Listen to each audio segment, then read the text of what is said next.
Hello students, आपका JSS study channel में स्वागत है। आज हम 8वीं कक्षा से संबंधित जो स्टडी मटेरियल है वो बोर्ड पेपर के लिए इम्पॉर्टेंट स्टडी मटेरियल उससे संबंधित वीडियो बना रही हूँ। तो इस वीडियो में आपको सबसे इम्पॉर्टेंट क्वेश्चंस जो शॉर्ट आंसर टाइप क्वेश्चन हैं, एक अंक वाले जो 10 नंबर के आपसे पूछे जाएंगे, उनके सभी पाठों से, ठीक है, 1 से लेकर 20 जो पाठ हैं आपके, उसमें से सबसे इम्पॉर्टेंट क्वेश्चंस जो है वो मैं करवा रही हूँ। इस वीडियो को आपने ध्यान से देखना है और इसी से आपको जो है छोटे क्वेश्चन आंसर जो है 1 मार्क्स वाले इनमें से ही आ जाएंगे। तो चलिए स्टार्ट करते हैं वीडियो को। तो भाग ख जो आपका पेपर का होगा उसमें 24 अंकों का होगा और उसमें से पहले जो 10 अंक का पेपर होगा वो इस भाग से संबंधित होगा कि पाठ्य पुस्तक के गद्य भाग में से 12 अति लघुत्तर प्रश्न पूछे जाएंगे और उनमें से 10 प्रश्नों के उत्तर आपने लगभग 1-2 लाइनों में लिखने के लिए कहा जाएगा। ठीक है, तो पहला प्रश्न जो है हमारा कि महापद्म नंद के दरबार में किस देश के राजदूत आए थे? तो उसका उत्तर है कि रोम देश के राजदूत आए थे। आगे, रोम के राजदूत मगध के सम्राट के लिए क्या लाए थे? तो रोम के राजदूत जो थे वो मगध के सम्राट के लिए बहुत सारे उपहार और पिंजरे में एक शेर लेकर आए थे। तीसरा प्रश्न है कि सम्राट महापद्म नंद के मंत्री का क्या नाम था? तो मंत्री का नाम था शकटार। ठीक है, शकटार मंत्री का नाम था। सम्राट महापद्म नंद के मंत्री का नाम शकटार था। और आगे चौथा प्रश्न है कि शेर किस धातु का बना हुआ था? तो शेर जो है वो सीसा धातु का बना हुआ था।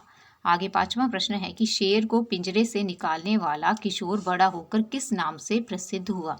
तो उसका नाम हुआ चंद्रगुप्त मौर्य के नाम से प्रसिद्ध हुआ। जो चंद्रगुप्त मौर्य के स्पेलिंग है आपने शुद्ध रूप में किस प्रकार लिखने हैं वो अच्छी तरह से याद कर लेने हैं ताकि आपके पेपर में किसी प्रकार की गलती ना हो। ये ऑल क्वेश्चंस जो हैं वो इम्पॉर्टेंट हैं। आगे देखते हैं प्रश्न कि पिंजरा किस धातु का बना हुआ था? तो पिंजरा जो था वो लोहा धातु का बना हुआ था। और सातवां प्रश्न है कि गुरुजी ने बच्चों को क्या वचन दिया था? तो उत्तर है कि गुरुजी ने बच्चों को प्रथम आने पर मेट्रो रेल के सुहावने सफर का उपहार देने का वचन दिया था। आगे प्रश्न है कि कैसे पता चलता है कि यह बच्चे पंजाब से आए हैं? तो बच्चों के ट्रैक सूट पर छपे पंजाब से जो पता चलता है कि वो कहाँ से आए हैं, पंजाब से आए हैं। नौवां प्रश्न है कि मेट्रो रेल की पटड़ी कहाँ बिछाई जाती है? तो मेट्रो रेल की पटड़ी जो है वो जमीन पर जो है वो सड़क पर पुल बनाकर तथा जमीन के नीचे सुरंग खोदकर बिछाई जाती है। आगे 10वां प्रश्न है कि लिफ्ट का प्रयोग किन लोगों के लिए किया जाता है? तो लिफ्ट का प्रयोग वृद्धों, बीमारों, अपाहिज लोगों के लिए किया जाता है। अगर आपको वृद्ध याद ना रहे तो बुजुर्गों को यहाँ पर आप लिख सकते हैं। ठीक है, आगे प्रश्न है 11वां प्रश्न कि स्टेशन पहुंचने पर बच्चे क्या देखकर हैरान हुए? उत्तर है कि स्टेशन पहुंचने पर बच्चे स्टेशन की साफ सफाई और सजावट को देखकर हैरान हुए। 12वां प्रश्न है कि स्वचालित प्रवेश द्वार किस प्रकार कार्य करता है? उत्तर, एक यात्री के लिए एक टोकन यात्रा के लिए दिया जाता है। इस टोकन को मशीन के पास लाने से स्वचालित प्रवेश द्वार खुल जाता है और यात्री इसमें से निकल जाता है। स्वचालित का मतलब होता है खुद ही चलने वाला। आगे 13वां प्रश्न है कि स्मार्ट कार्ड का क्या उपयोग है? तो उत्तर है स्मार्ट कार्ड को स्वचालित प्रवेश द्वार मशीन के पास लाने से उनकी यात्रा के अनुसार अपने आप ही किराया जो है वो कट जाता है। ठीक है, आगे प्रश्न है 14वां कि पर्यटन कार्ड द्वारा कितने दिन तक यात्रा कर सकते हैं? तो उत्तर है पर्यटन कार्ड द्वारा 1 से 3 दिन तक असीमित यात्रा कर सकते हैं। असीमित मतलब बिना रुके हुए यात्रा जो है 1 से 3 दिन तक हम कर सकते हैं।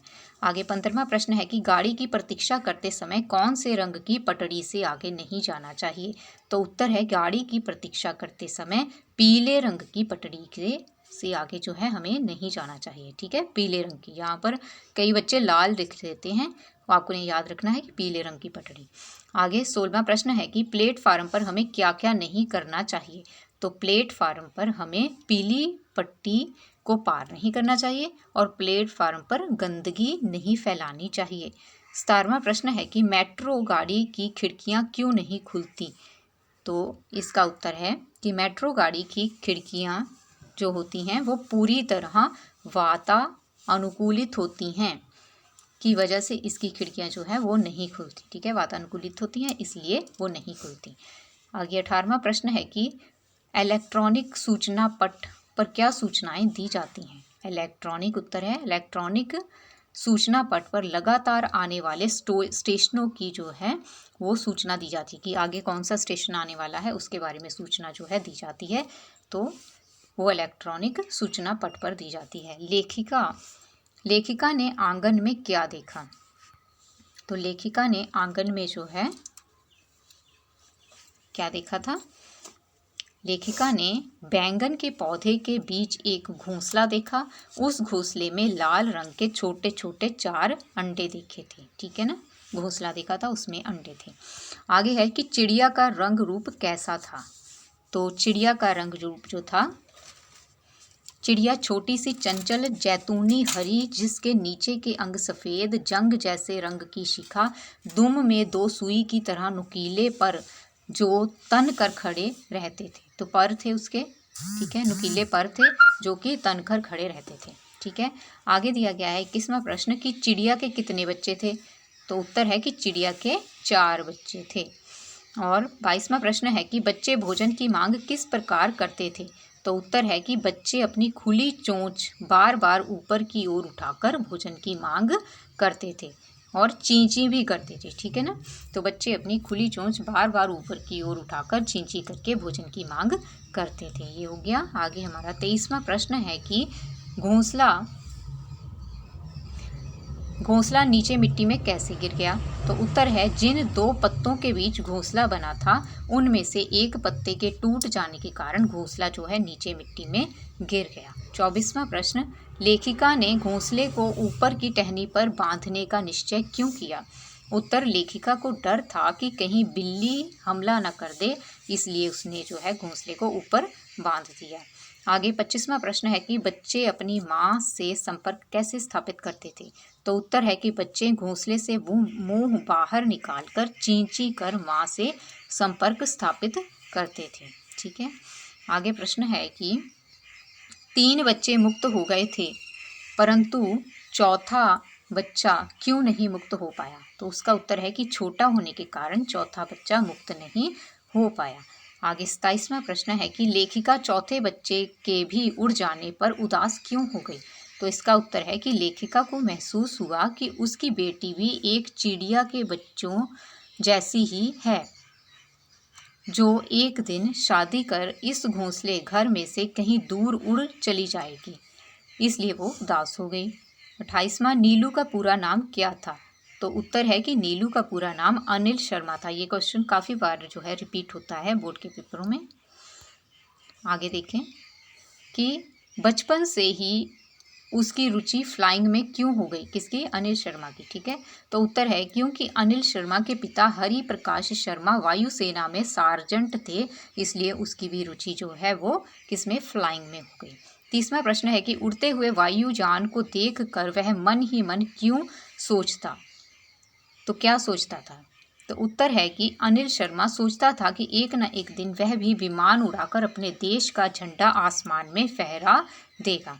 आगे 31वां प्रश्न है कि अनिल शर्मा ने पायलट का प्रशिक्षण कहाँ से लिया। उत्तर, अनिल शर्मा ने पायलट का प्रशिक्षण विदर से लिया था। ये भी प्रश्न जो है बहुत इम्पॉर्टेंट है और ये क्वेश्चन जो है अधिकतर आता रहता है आपका।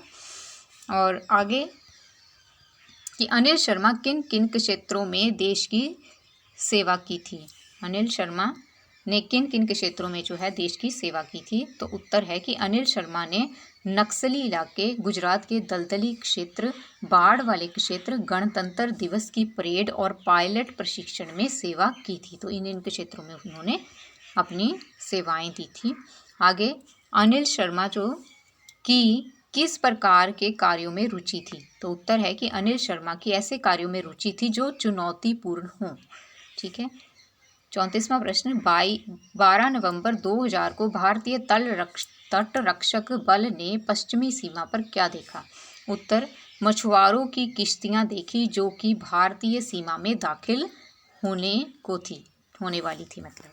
ठीक है, मछुआरों की किश्तियां।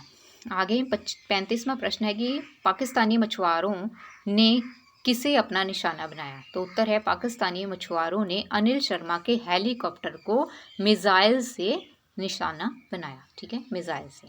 आगे 36वां प्रश्न है कि 26 जनवरी 2009 को ऐसी ही घुसपैठ कहाँ हुई? तो उत्तर है 26 नवंबर 2009 को ऐसी ही घुसपैठ जो है मुंबई में हुई थी। ठीक है, यहाँ पर याद रखना, मुंबई एक शब्द आपने याद रखना है, बाकी क्वेश्चन में से आ गया होगा आपका उत्तर। 37वां प्रश्न है कि लड़के और उसकी बहन का क्या नाम था? तो उत्तर है कि लड़के का नाम मनीष और उसकी बहन का नाम सीमा था। ठीक है, मनीष और सीमा। आगे दिया गया है कि 38वां प्रश्न, मनीष क्या बेचकर अपना जीवन बसर करता था? तो मनीष, उत्तर है कि मनीष गुब्बारे बेचकर अपना जीवन बसर करता था। ये भी क्वेश्चन जो है वो काफ़ी बार आता है। आगे 39वां प्रश्न है कि गुब्बारे बेचने के पीछे मनीष ने अपनी क्या विवशता बताई? तो उत्तर है कि उसके पिता की मृत्यु हो चुकी थी, इसलिए अपने परिवार का पालन पोषण करने के लिए उसे गुब्बारे बेचने पड़ते हैं। आगे 40वां प्रश्न की पढ़ोगे पूछने पर मनीष क्या उत्तर दिया? तो उत्तर है कि पढ़ोगे पूछने पर उसने ना में सिर हिला दिया। ठीक है, और 41वां प्रश्न है कि बच्चों को किस संस्था के अंतर्गत पढ़ाने के लिए ले जाया गया? तो उत्तर है कि बच्चों को प्रेरणा सहायता सोसाइटी के अंतर्गत पढ़ाने के लिए ले जाया गया। 42वां प्रश्न है कि मनीष और सीमा क्या बनना चाहते थे? तो ये भी एक इम्पॉर्टेंट क्वेश्चन है कि मनीष पुलिस इंस्पेक्टर बनना चाहता था और सीमा जो है अध्यापिका बनना चाहती थी। 43वां कि जीवन में मुश्किलों से पार कौन लोग जा पाते हैं? उत्तर, जीवन में मुश्किलों से पार वही जा पाते हैं जो मुश्किलों के आगे घुटने नहीं टेकते, उनका दृढ़ता से सामना करते हैं। आगे प्रश्न है 44वां कि राजा जनक के दरबार में अष्टावक्र को देखकर सभी क्यों हंसने लगे? तो इसका उत्तर है कि अष्टावक्र उनके टेढ़े मेढ़े शरीर को देखकर हंसने लगे। ठीक है, उसका शरीर जो था अष्टावक्र का, तो वो टेढ़ा मेढ़ा था, इसलिए वो लोग जो है दरबारी उस पर हंसने लगे। 45वां प्रश्न, राजा जनक और उसके दरबारी अष्टावक्र के सामने क्यों नतमस्तक हुए? तो उत्तर है कि राजा जनक और उसके दरबारी अष्टावक्र की विद्वता के सामने नतमस्तक हुए। आगे 46वां प्रश्न है कि सूरदास ने किसकी आराधना में काव्य की रचना की? तो उत्तर है सूरदास ने श्री कृष्ण की आराधना में काव्य की रचना की।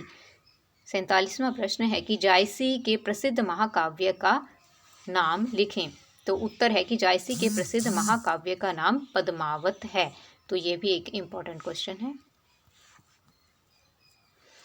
आगे, रामानंद सागर द्वारा टेलीविजन पर प्रसारित प्रख्यात धारावाहिक रामायण में संगीत मुख्य रूप से किसने दिया? तो इसका उत्तर है रामायण में संगीत मुख्य रूप से स्वर्गीय रविंद्र जैन ने दिया। ये भी प्रश्न इम्पॉर्टेंट है। आगे, बिजली के बल्ब का आविष्कार किसने किया? तो बिजली के बल्ब का आविष्कार थॉमस अल्वा एडिसन ने किया। ये भी इम्पॉर्टेंट क्वेश्चन है। 50वां, ब्रेल लिपि का आविष्कार किसने किया? तो ब्रेल लिपि का आविष्कार लुई ब्रेल ने किया। ये भी इम्पॉर्टेंट क्वेश्चन है।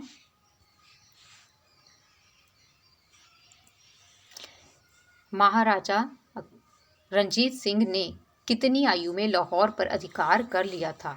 तो इसका उत्तर है कि महाराजा रणजीत सिंह ने 19 वर्ष की आयु में लाहौर पर अधिकार कर लिया था। तो ये भी इम्पोर्टेंट क्वेश्चन है, 19 वर्ष आएगा यहाँ पर। आगे, बाबा आमटे को भारत सरकार ने समाज सेवा के लिए पद्मश्री और पद्म भूषण का सम्मान कब दिया? तो बाबा आमटे को 1971 में जो है पद्मश्री दिया गया और 1984 में जो है पद्म भूषण का सम्मान दिया गया। 53 क्वेश्चन है कि अमीना हामिद को मेले में क्यों नहीं भेजना चाहती थी। तो उत्तर है कि अमीना सोच रही थी 4-5 वर्ष का दुबला पतला नन्हा बालक 30 कोस कैसे चलेगा। ये भी इम्पोर्टेंट है कि 30 कोस कैसे चलेगा, इसलिए नहीं भेजना चाहती थी। आगे क्वेश्चन है कि नमाज खत्म होने पर लोग क्या करते हैं। तो उत्तर है कि नमाज खत्म होने पर लोग आपस में गले मिलते हैं। ये भी इम्पोर्टेंट है। आगे है कि हामिद हिंडोले पर क्यों नहीं चढ़ता। उत्तर, हामिद के पास 3 पैसे थे। ये आपने याद रखना है कि कितने पैसे थे। कई बार यही प्रश्न आता है कि उसके पास कितने पैसे थे। तो 3 पैसे थे, वह उन्हें हिंडोले में चढ़कर बेकार खर्च नहीं करना चाहता था, इसलिए वो हिंडोले में नहीं चढ़ता है। हिंडोला मतलब जो झूला होता है। आगे 56 क्वेश्चन है कि साइंस सिटी का पूरा नाम क्या है, यह किसके नाम पर रखा गया। तो साइंस सिटी का जो पूरा नाम है वो पुष्पा गुजराल साइंस सिटी है और यह पूर्व प्रधानमंत्री इंद्र कुमार गुजराल की पूज्य माता जी के नाम पर रखा गया है। ये भी इम्पोर्टेंट है। और इसका उद्घाटन किसने किया, किसने और कब किया था। तो इसका उत्तर जो है, इसका उद्घाटन 19 मार्च 2005 को हुआ और इसे माननीय राज्यपाल SF रॉड्रिग्स ने किया था। ठीक है, उस समय के राज्यपाल ने इसका उद्घाटन किया था। 58 प्रश्न कि दिल के मॉडल में क्या दिखाया गया है। तो दिल के मॉडल में रक्त संचार प्रणाली दिखाई गई है। ये भी बहुत इंपॉर्टेंट है। आगे डायनासोर पार्क में कितनी तरह के डायनासोर हैं। तो डायनासोर पार्क में 26 तरह के डायनासोर हैं। आगे प्रश्न है कि वॉल्केनो आकृति की क्या विशेषता है। तो वॉल्केनो आकृति की विशेषता है इस आकृति में 4 हिलते जुलते मुंह फैलाते आवाज़ें निकालते डायनासोर दिखाई देते हैं। ये इसकी विशेषता है। आगे डोम थिएटर की क्या विशेषता है। तो डोम थिएटर की जो विशेषता है, ये भी बहुत इंपॉर्टेंट क्वेश्चन है, इसका फ्रेम आम थिएटर से 10 गुना बड़ा है और इसमें बड़ी पिक्चर आती है। इसकी आवाज़ जो है बहुत साफ होती है। आगे 12 क्वेश्चन नंबर, फ्लाइट सिमुलेटर में क्या दिखाया जाता है। तो उत्तर है कि इसमें वीडियो के माध्यम से स्क्रीन पर हवाई उड़ान दिखाई जाती है। 63वां प्रश्न कि विजयंत टैंक और एयरक्राफ्ट MiG-23 कहाँ पर है। तो इसका उत्तर है कि ये दोनों साइंस सिटी की डिफेंस गैलरी में हैं। ठीक है, ये दोनों कहाँ पर हैं, डिफेंस गैलरी में है, साइंस सिटी में। आगे प्रश्न है कि सहयोग का क्या अर्थ है। तो ये भी प्रश्न बहुत ही इम्पोर्टेंट है कि सहयोग का अर्थ है किसी कार्य में एक दूसरे का साथ देना। 65 नंबर क्वेश्चन कि लंगड़े ने अंधे को क्या उपाय बताया। तो उत्तर है कि लंगड़े ने अंधे को बताया कि तुम मुझे अपने कंधे पर बिठा लो, मैं तुम्हें रास्ता बताऊंगा। 66 प्रश्न है कि कपोतराज चित्रग्रीव ने कबूतरों को क्या सलाह दी। तो उत्तर है कि उसने कबूतरों को साहस करके एक साथ मिलकर उड़ने की सलाह दी, कि साहस करके एक साथ उड़ने की जो है उसने सलाह दी। और आगे प्रश्न है कि हमें पड़ोसियों से कैसा व्यवहार करना चाहिए। तो उत्तर है कि हमें पड़ोसियों से सहयोग और मेल जोल बढ़ाना चाहिए और उनसे अच्छा व्यवहार करना चाहिए। आगे प्रश्न है कि हमें अपने सहपाठियों से कैसा व्यवहार करना चाहिए। तो उत्तर है कि हमें अपने सहपाठियों से अच्छा व्यवहार करना चाहिए और उनसे भेदभाव और झगड़ा नहीं करना चाहिए। अगला प्रश्न है कि बाघा बॉर्डर को किस नाम से जाना जाता है। तो ये मोस्ट इम्पॉर्टेंट क्वेश्चन है, ये बहुत बार रिपीट होता है कि बाघा बॉर्डर को किस नाम से जाना जाता है। तो बाघा बॉर्डर को एशिया की बर्लिन दीवार के नाम से जाना जाता है। ठीक है, आगे 70वां क्वेश्चन है कि बाघा बॉर्डर किन 2 देशों के मध्य में स्थित है। तो उत्तर है कि बाघा बॉर्डर भारत और पाकिस्तान दोनों देशों के मध्य में स्थित है।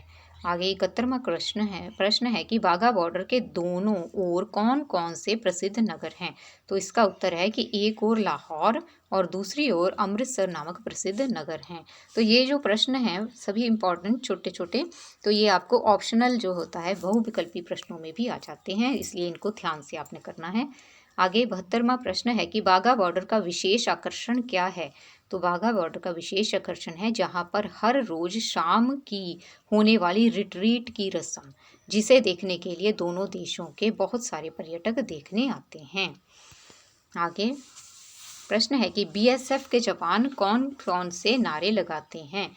तो बाघा बॉर्डर पर तैनात बीएसएफ के जवानों द्वारा 3 तरह के नारे लगाए जाते हैं। 3 तरह के नारे लगाने की इजाज़त है उन्हें। एक है हिंदुस्तान जिंदाबाद, दूसरा भारत माता की जय और तीसरा वंदे मातरम। ठीक है, ये लगाते हैं।